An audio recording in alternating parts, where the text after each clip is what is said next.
John Barleycorn, or Jack in the Green, the god of vegetation, Osiris's skin was painted green. His face is found in Orthodox Christian churches in Britain, cut into the very masonry. Now you must remember that most of those churches were what kind of churches? They were Catholic churches. Protestants just took them over. He is Robin Wood, from whom Robin Hood, or Ud, as the English would say it, Odin, Udin, Ud, is derived, which should be no surprise if he's connected to the fairy folk, since they are intensely interested in helping the poor. Robin Hood's style of cap is Phrygian, and the same cap worn by Mithras and sometimes by Adonis, with an accompanying short tunic and cloak. Hermes is depicted wearing exactly such a cap with wings on it, where Robin Hood has a feather, as is Odin. Too much later, groups adopted this distinctive headgear as their trademark, as Michael Howard knows in The Occult Conspiracy, the Revolutionary Guard of the French Revolution and the medieval Masons.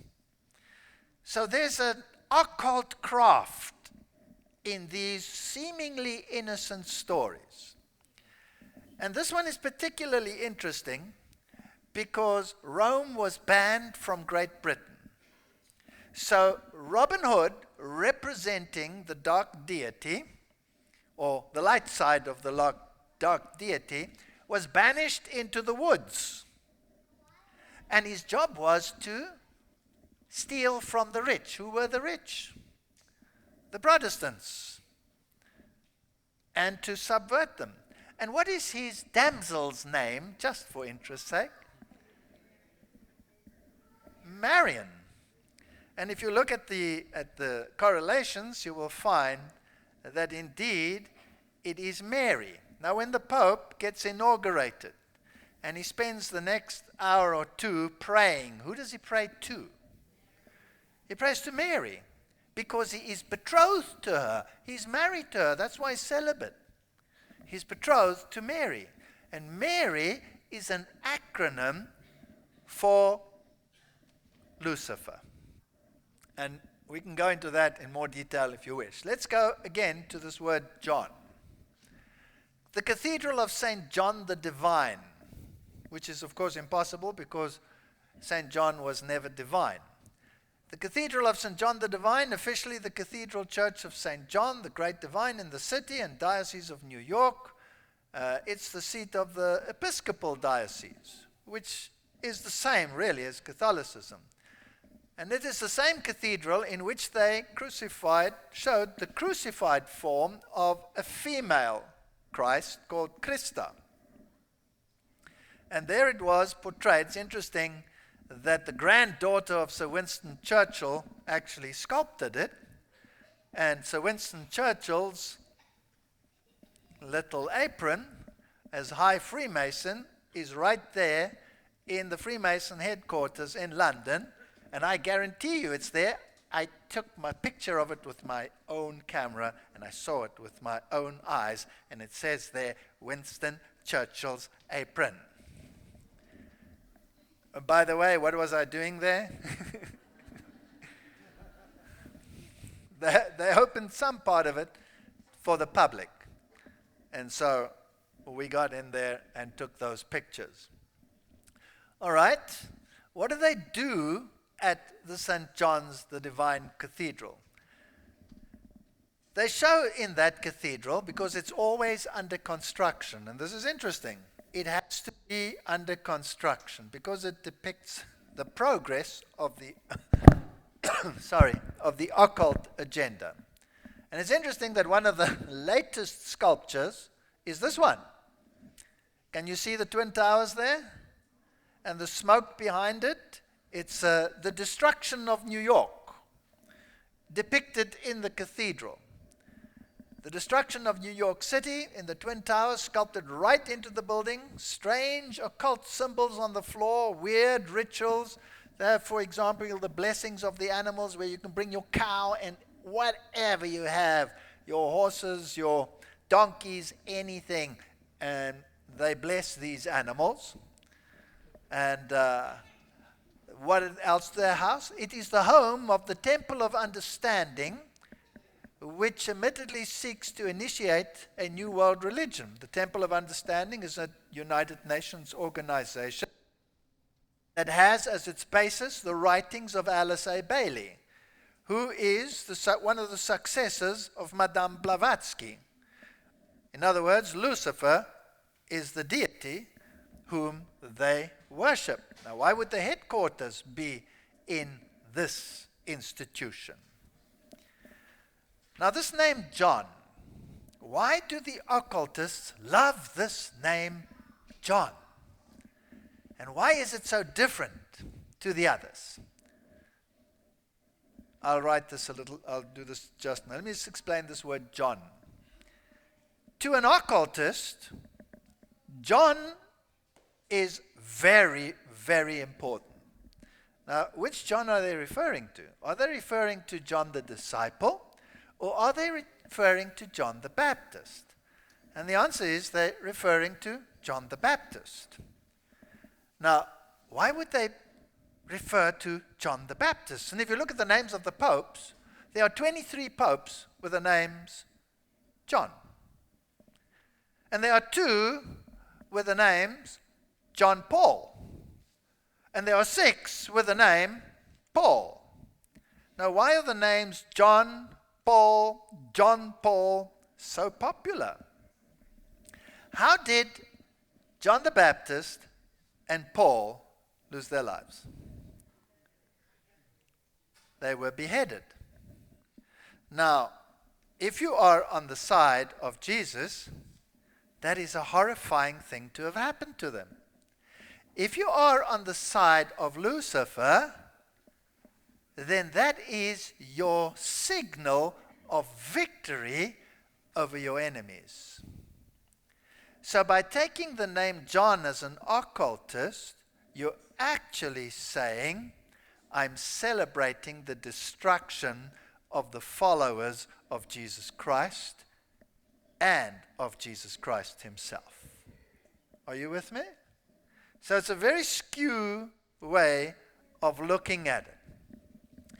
Now the white pope issues orders, and the black pope opposes him, which doesn't make any sense unless you see it in this occult connection of good and evil. So when Pope John Paul II issued a few directives of what had to happen, then the black pope, through his Jesuits, would respond with exactly the opposite point of view. So the Pope will always say, peace, peace, and we must give to the poor, and we must give to the poor, and we need to get morality back, and we need to get this back, and that, and the other. And the foot soldiers are doing exact opposite. And we're not talking about little foot soldiers, we're talking about cardinals doing the exact opposite. Then wouldn't you be a tad surprised and think, excuse me, what's going on here? Well, when John Paul wrote the theology and the church, or when he gave a directive, a Jesuit born in Uruguay and residing in Canada wrote the treatise Theology and the Church, which carries the subtitle, A Response to Cardinal Ratzinger and a Warning to the Church. Ratzinger and John Paul worked very closely together.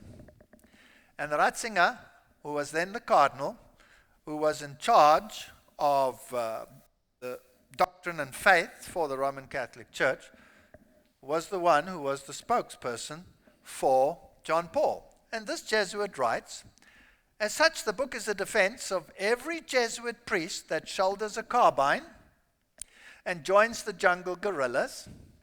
It makes clear why Jesuits can be ministers with portfolio in Marxist governance, why Jesuits can attack John Paul II on his teaching on sexual morality, why Jesuits spent their days and their lives solving union problems, organizing sugarcane workers, running factories, constructing low-cost housing, helping the Planned Parenthood Federation of America spread the use of contraceptives, run nationwide hospitals and dispensaries and networks, organize political demonstrations for this and against that, according to the issues of the day, are presented by the teaching authority of the People's Church. These are the actions of the new faith, true to the new theology, according to which the material needs of men must be the prior object of the church's effort. This is fascinating. So the material needs of men are the prior object of the church's mission, not the spreading of the gospel. Not at all. And these people rile up the unions and cause the chaos in the world. They don't care whether the blood flows. They don't care whether the Pope says all these nice words. They'll do exactly the opposite, whatever it takes. And then you get this yin-yang idea of how they work and how they operate. So, here is Cardinal Dolan. The church thanks God for Cardinal Egan, because Cardinal Egan had just died. Now, the Archbishop or the Cardinal of New York is always the highest knight of Malta in America. And here he is, and what is his first act that he performs? New York. Cardinal Timothy Dolan led Manhattan's St. Patrick's Day parade on Tuesday as Grand Marshal, despite backlash from faithful Catholics unhappy with the organizers' decision to allow an openly homosexual activist group to march in the event. I'm as radiant as the sun, so thanks be to God for the honor and joy, said Cardinal Dolan on Tuesday morning as he led 250,000 marchers down Fifth Avenue, including a delegation from, etc., a group of gay activists who work for NBC, the network that televised the parade. Okay, who owns the press? Who owns them? Cardinal Dolan leads New York's St. Patrick's Parade as first ever gay activist group joins. Catholic commentator Michael Voris and his team were present at the parade and were able to question Dolan on his decision during press scrum. Your Eminence, do you have anything to say about loyal Catholics who find what you are doing here a great scandal to the faith? No, come on in.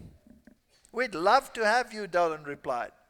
The controversial decision prompted the Catholic League and at least one Catholic school to pull out of the parade, while nearly 5,000 people signed a petition urging Cardinal Dolan to withdraw from the event as a show of support for Catholic teaching forbidding homosexual behavior.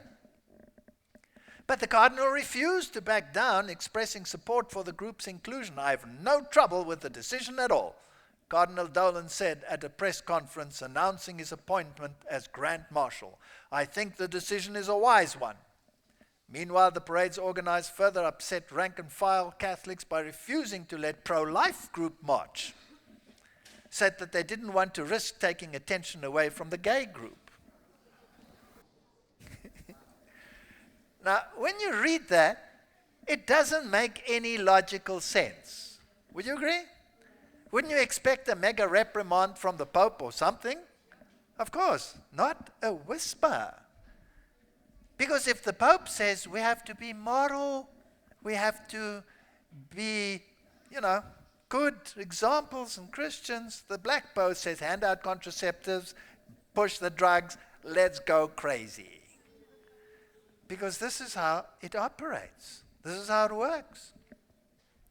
All right, let's take that into the press. Where are we going? What is the aim of this? How can one shout morality and the other one shout immorality? How can one be a lone voice in the wilderness and the masses be on the side of the evil? How is this working? And eventually, society is just looking from one to the other and are begging for some kind of order. Who's going to create order out of this chaos? But that's exactly what they do. Order out of chaos. Now let's have a look at this conflict that is raging in the world with the Islamic world. Now, I'm not going to do all the details here. I've got more details in the original one. But let's just look at some of the basics. You remember the horrific things that happened in France, Je suis Charlie. The Simpsons stands with Charlie Hebdo. Now we know that the Simpsons, of course, are an occult program written by high educated occultists.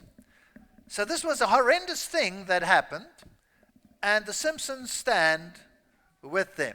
Now, what are they going to do? Are they going to condemn the Muslims? Are they going to say, this has got to stop, we have to annihilate this kind of thing? Wednesday, January 21, 2015, Muslims again called to outlaw defamation of religion, with exceptions. So we want a law to outlaw defamation of religion. Now, the United Nations tried, or there was such a proposal for such a law, and it did not succeed. And so now we have this horrendous situation, excuse me, we have this horrendous situation where people are blowing each other up, killing each other left, right, and center, and nobody seems to be doing anything. And groups like ISIS are taking over one bastion after the other, and nobody does anything about it except drop a little bomb here, drop a little bomb there. And we find that the supply routes to these organizations, I mean, do you go to a supermarket to pick up an anti-aircraft missile? Somebody must supply it, right? Who's supplying it? Ask yourself some of these questions. So they want defamation of religion. You're not allowed to say these evil things about Muhammad. Schäuble, who is one of the members of parliament in the European Parliament in Germany, he says, we should allow targeted death sentence. This is the first time the world is actually beginning to speak like this. We need to target these extremists. We should be able to take them out.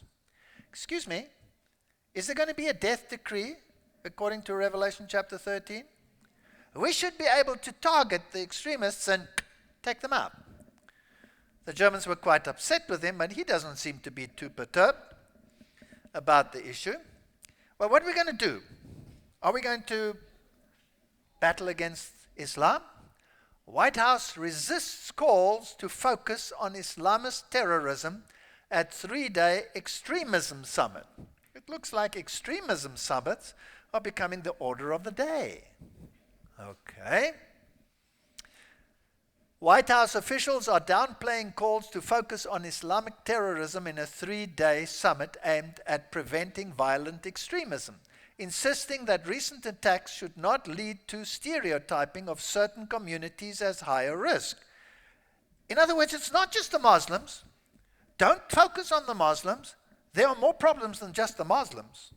I wonder who the other problems are going to be. The international conference, which begins on Tuesday in Washington, will seek ways of deterring homegrown terrorism, has been criticized by Republicans for failing to single out Islamist extremism for particular scrutiny. Excuse me, the media is telling us where the problem is. They're saying, no, it's not just them. We want broader definitions of extremism. Are you getting the picture? I'd like to hone in on that. Wouldn't you like to hone in on that? Okay. Despite having been convened by Barack Obama in the wake of the terrorist attacks in Paris. Here's the great opportunity to say, there's the problem. No, we won't. The problem is broader. We want broader legislation. We want broader legislation. So maybe this is to the advantage of somebody.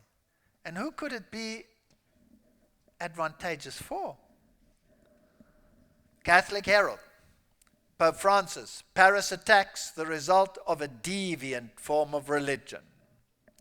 Pope Francis called on religious communities to condemn terrorism, especially Muslim leaders. He said, I express my hope that religious, political, and intellectual leaders, especially those of the Muslim community, will condemn all fundamentalists and extremist interpretations of religion which attempt to justify such acts of violence.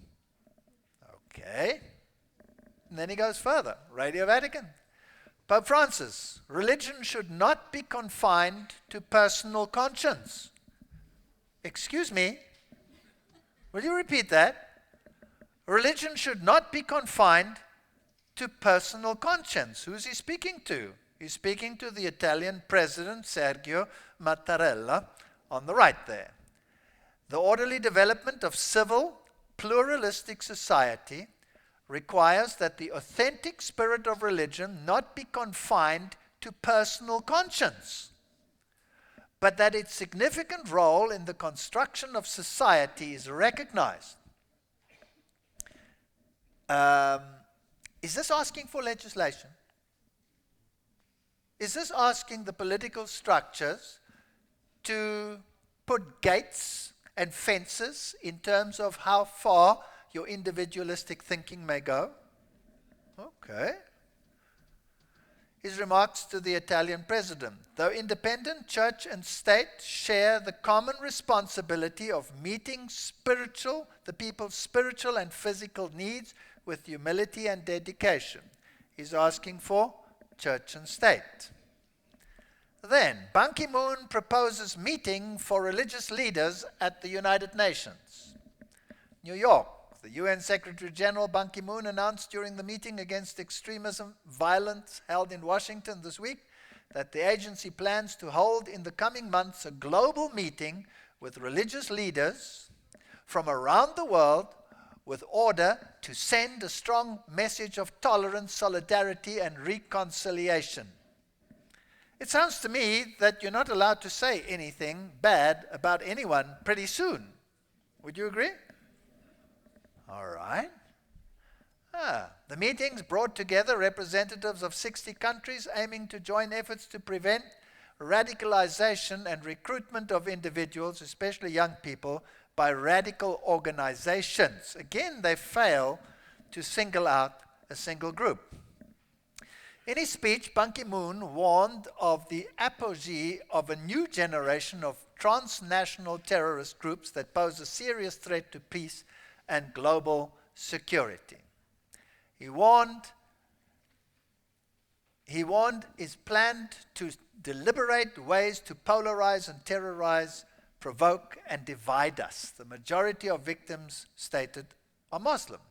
To meet the challenge, defended the maximum head of the UN, we need to have cool head, common sense, and not get carried away by fear, and win the battle in the minds of a new generation. This is a battle for the mind. This is a battle for the mind. And it all begins in schools, where we can teach compassion and empathy to children. He stressed the importance of combating ideologies poisonous associated with extremism and are therefore in many cases of oppression and corruption and injustice, anti-immigration. Then he goes on and on and on. And let's get a little closer. Can the Pope help us any further? Pope condemns religious fundamentalism and Middle East violence. Pope Francis strongly condemned violence in the Middle East Friday. In an interview with the Vatican correspondent, he said the following. His first visit to the Middle East as Pope last month, the Pontiff criticized fundamentalism in Christianity, Islam, and Judaism as a form of violence. A fundamentalist group, even if it kills no one, even if it strikes no one, is violent. The mental structure of fundamentalism is violence in the name of God. Okay. So who's being thrown into the same pot now as people who blow themselves up and everyone around them? Christianity. Well, what's the definition again of a fundamentalist? A Protestant who believes in the creation. This is the dictionary definition. Who believes in the creation, who believes in the virgin birth, who believes in the literal resurrection of Jesus Christ, and believes in the literal coming of Jesus Christ in the clouds of heaven. That's a fundamentalist. I think I'm in trouble. Just a tad. What do you say? Okay. Now, we all know that St. Catherine's Catholic Church Sentinel, the Cardinal, wrote, people who think that the Scripture should be the sole authority should logically become Seventh-day Adventists and keep Saturday holy.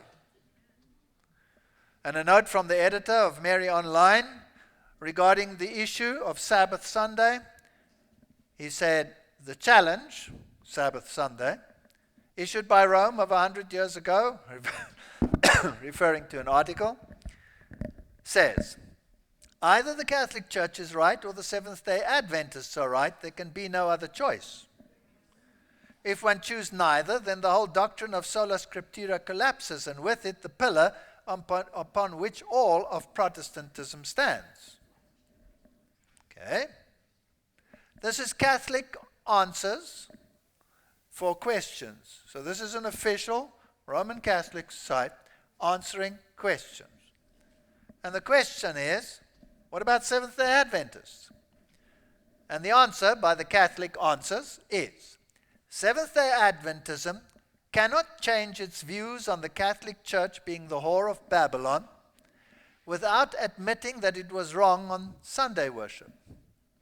It cannot admit that Sunday worship is not the mark of the beast without changing its views on the Jewish Sabbath. Seventh-day Adventism cannot cease to be anti-Catholic without ceasing to be Seventh-day Adventism. I could have kissed the man.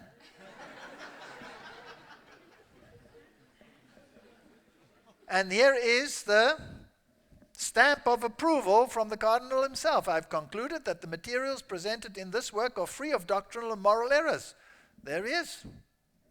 So, okay. Does Rome know who the Protestant challenge to their superiority is in this world? They just said it. They just said it. Now, do you think that people need to be prepared out there by the media that Seventh-day Adventists are a problem? Okay, now here's another, like The Simpsons, it's a comedy show, and it's the famous Family Guy, watched by millions. It's an adult sitcom, but kids watch it all the time. I was fascinated, this is a very new one, about this normal family, this Family Guy. By the way, this is the most horrendous, most disgusting, most blasphemous show on the planet.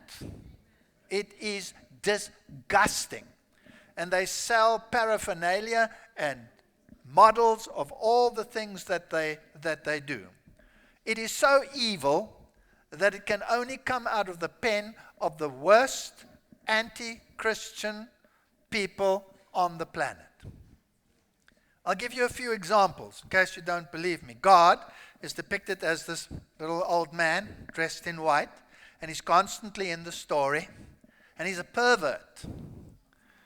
So he stands behind the tree, and it's his fault that Adam and Eve sinned because he wanted to see them naked, and he's got girly magazines behind him because he's a pervert. And they have God in all kinds of positions. When he breathes the world into existence, he doesn't do it with his mouth, he does it with the other side. It's disgusting. It is really so blasphemous, it's unheard of. But millions and millions of people watch it. Millions. It's very popular in Britain. And here is this normal family. You see, this is a normal family. You see, they have a nice little paunch, and they have a dog, and they have a kid, and they're normal. Now, in this case, they're in the house of a group of people who are probably Christian Scientists. And they're saying, and Christian Scientists have a few odd ideas about medication and so on. A few very odd ideas between us, but nevertheless, Look how nice and prim and proper they are. Can you see that? And so they have a discussion with them, and they come to the conclusion that these people are crazy. And as they leave, they compare their craziness to the craziness of someone else. Now, children are watching this. Millions of people are watching this, and they're taking these subliminals into their mind. Let's watch as they get up to leave this house. I think we're wasting our time here. They're obviously very committed to their beliefs. But their beliefs are crazy, Brian. I don't know who's crazier, these people or those Seventh-day Adventists. I'm a Methodist. We believe that the Lord is our Savior, and we remember him by going to church and praising him every Sunday. I'm a Seventh-day Adventist. We believe all the same things that you believe, but we go to church on Saturdays. What?